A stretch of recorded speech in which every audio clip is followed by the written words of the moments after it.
السلام عليكم ورحمة الله وبركاته. ازيكم حبايبي؟ عاملين ايه؟ يا رب تكونوا بخير. جيت لكم النهاردة في فيديو جديد وروتين جديد، والنهاردة هاخدكم معايا يوم جميل قوي ان شاء الله يعجبكم.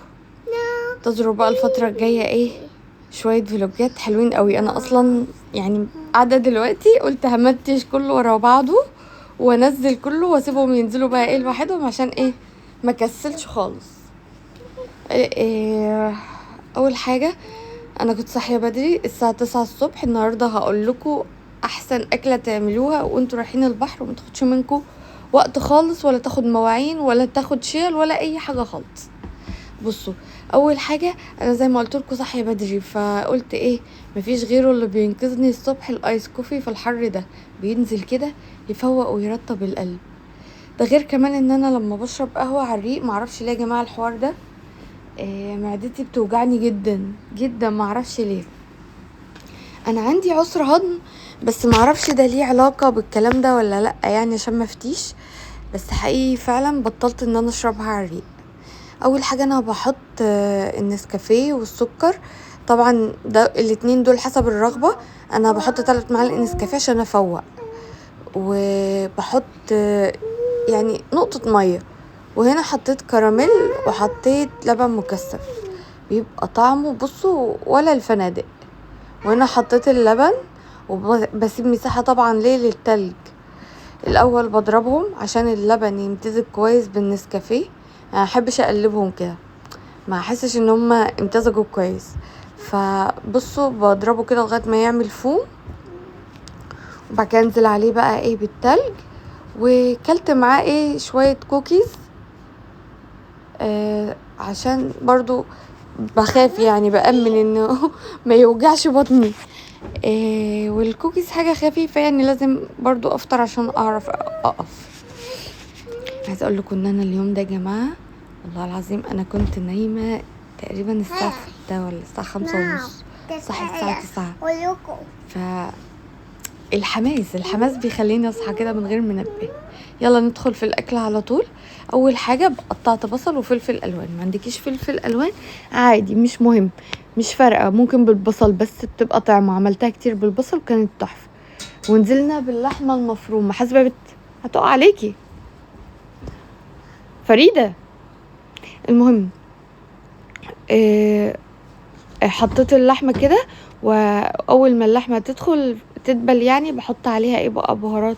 بحط مرقه اختياري طبعا، وبحط قرفه وبهارات 7 بهارات وبهارات لحمه، وطبعا اللي هو العادي ملح فلفل ايه تاني يا رايده، بس مبحطش حاجه تاني. طبعا الريحه هنا كانت قلبة الدنيا. ناس بقى في العمارة اكيد قعدوا يقولوا مين اللي قايمه تصحى تطبخ من الساعه 9 دي. فقلبت الكلام ده كويس وسبته لغايه هنا. بنتي كانت صحيت بقى هنا بتقول لكم باي، ازيكم عاملين ايه. انا كنت سالقه لهم بيض يفطروا فطار على السريع يعني، عشان ما كنتش عايزه اتاخر. احنا المفروض نبقى هناك على الساعه 2، ودايما انا بتاخر، انا مش عارفه ليه، مع اني ببقى انا من نوع عارفين يا جماعه المرتب جدا، اني ممكن احضر حاجتي كلها قبل ما انام، حتى لو تعبانه او مش قادره اقف او اعمل حاجه. يعني راحتي في ان حاجتي كلها تكون مستستفه كده ومترتبه وكل حاجه في مكانها. ده بقى عيش تورتيلا عملته معاكم في القناه، وعملت معاكم الكريب في القناه، بس الصراحه ده بقى انا جبته جاهز عشان انجز.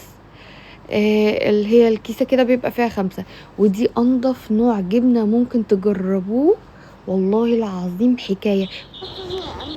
فالباب كان بيخبط، نسيت اقول لكم، كنت بقول لكم ايه.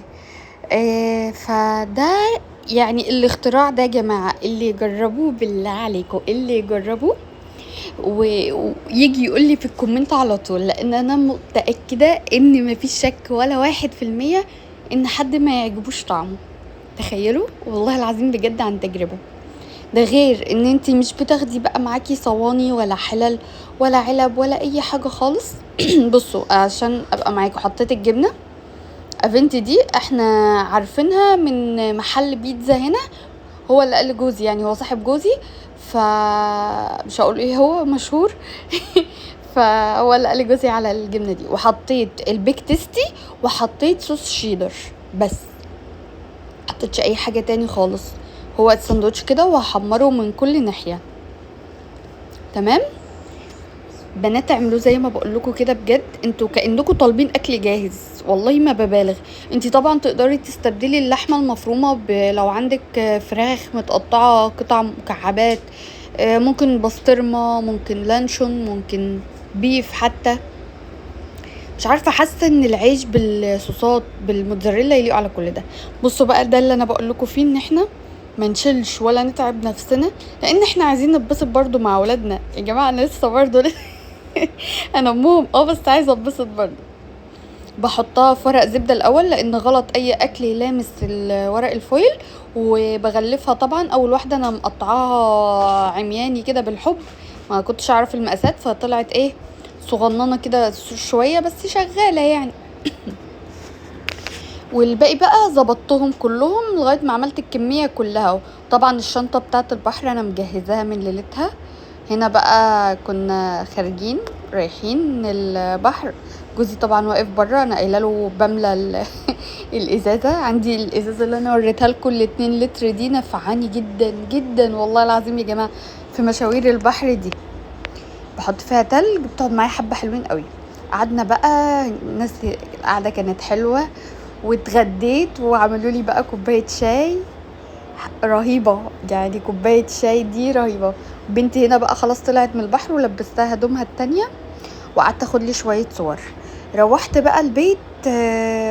ده البن ده عارفين الكنكه دي انا منزلها لكم في المشتريات. الفيديو مش اللي فات ده، لا اللي قبله. اللي ما شافش الفيديو مشترياتي للبيت هيلاقي مش اللي فات اللي قبله.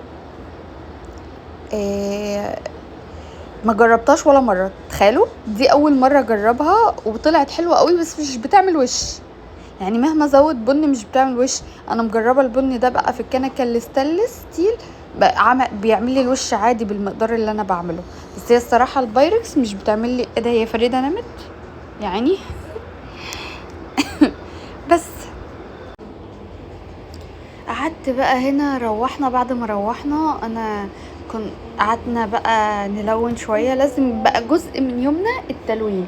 كانوا يروحوا يقعدوا على الموبايلات، يقعدوا على اليوتيوب، على التلفزيون، شاشات شاشات شاشات. لا خلاص بقى جزء من حياتنا دلوقتي التلوين.